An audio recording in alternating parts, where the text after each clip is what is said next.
Boo! Hope I didn't scare ya. It's just me, ScottFalco, you know, from the Side Assault series. I'll give you a moment to rest your heart from that scare back there. What with it being the month of spoops and everything, we'll be covering a totally scary game. And that game is Luigi's Mansion. That's not scary, you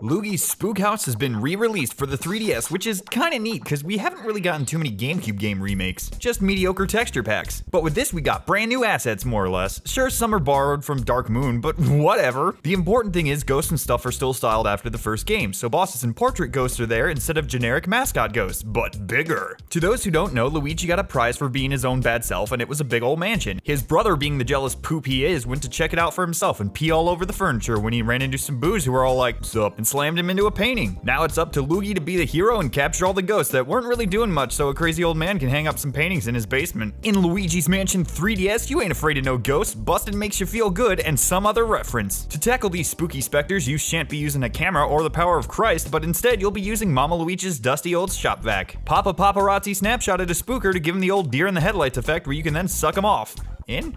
Up? I don't know. The game's divided into 4 areas, so if the Dark Moon scenario of "Sup, Lugs, you found the bathroom and dropped a deuce? Alright, better head back. Was too slow for you?" Well, it's a little more open-ended. The game does drag you back to Egad's sex dungeon roughly 6 times throughout the game, but it never really feels like too much of a burden since most of the time it does, you just cleared a floor and needed to go back to the main room anyway. Essentially, each area has a starting point, which will give you keys to unlock more rooms where you can explore and find ghosties, boobies, more keys, and loads of money. After searching a few rooms, you'll more than likely bump into a portrait ghost, which are essentially mini-bosses. You'll need to solve a little puzzle to get them to fall in love with you and wear their heart on their sleeve. Once they do, you can be just the worst type of person and use and abuse them until you make them yours. Dick. Most portrait ghosts are necessary, but there are a few which you can go through the whole game shunning. After you unlock some elements, you can spout them out of your vac to either attack enemies or solve even more puzzles. Until eventually you wind up facing off against an area boss who slaps you into their own special little arena and is generally harder to handle than others, at least in this version. The controls for the 3DS are a little wonky. The lack of another analog is kinda killer, and the nipple analog that the new 3DS sport just doesn't cut it.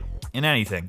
Ever. Seriously, Nintendo, what the hell was that design choice? Especially going into it right after speedrunning the GameCube version, I really noticed how clunky and difficult simple things were. It was super easy to one-cycle 90% of the ghosts, and even bosses like Bogmire, but the 3DS version is tweaked where the back tap no longer sucks the hardest. But the game is easier, and the ghosts are less buck wild, since even with more slow and more sensual techniques when sucking a specter, they very rarely threw me off and just kinda let it happen. I just didn't have any issues going through normally. One good thing though is this version has the PAL Hidden Mansion, well, at least like 90% of it, so there are more ghost spawns, more damage, and no heart drops if you really want a challenge. But of course, you'll need to beat the game first to unlock it. When I heard of the 3DS remake, I figured it'd suffer kinda like the Majora remake and get hit hard in the lighting department. But it actually is pretty dark.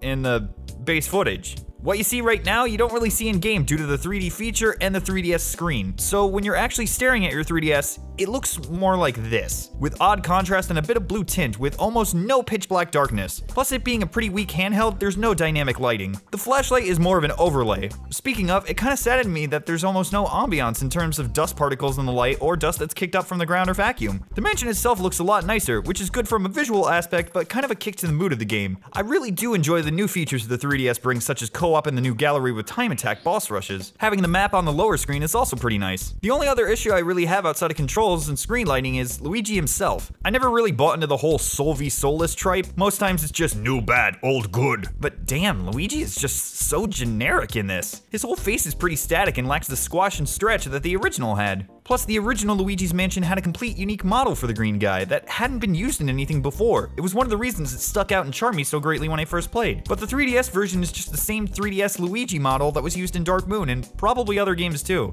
Plus his eyes just don't really change. They always kind of stare forward lifelessly, almost like he has no soul. But the game's still fun. If you're dying to co-op or you have no way of playing the original, by all means, give it a go. It's a solid game, but if you can get your hands on the GameCube version, especially the PAL one, I'd say stick with that. I'd probably be more keen on the 3DS if Luigi had more charm. The game actually looked like this footage instead of this, and if the 3DS had a legit second analog stick. Actually, you know what? Luigi doesn't ride the poltergeist in the Hidden Mansion Boo Losses fight. This remake sucks. And blows. Get it? Because it's a vacuum.